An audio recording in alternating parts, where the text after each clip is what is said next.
Hello photographers, Tom here from Cameras Direct with another product review.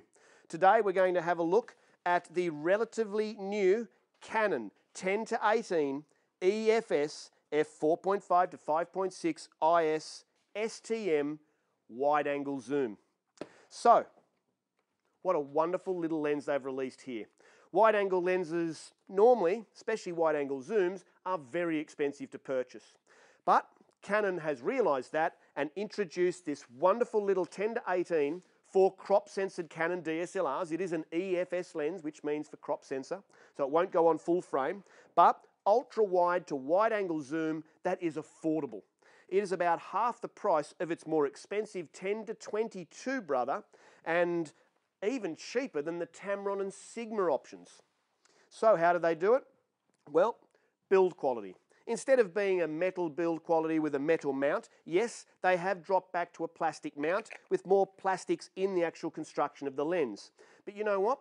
Most people who are using this lens aren't going to be taking it on and off a million times to wear this thing out. So it's not really relevant. What is relevant is it is super light, and optically it is amazing. In fact, it will rival its 10-22 brother from Canon and all the other ultra wide angles around this price point.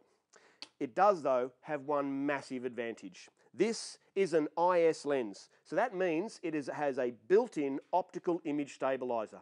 So in low light conditions, you'll be able to handhold something like this down to maybe a quarter or an eighth of a second at the 10mm end.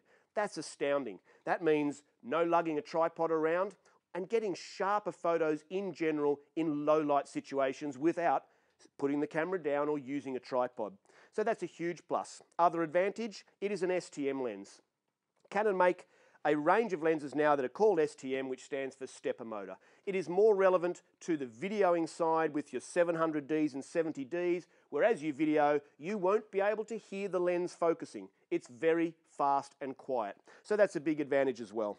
Look, it uses a 67mm filter size, so again we recommend filters, but look, fantastic, super sharp, even wide open, even at wide angle, and stabilized with an STM motor. What more can I say? Well done, Canon.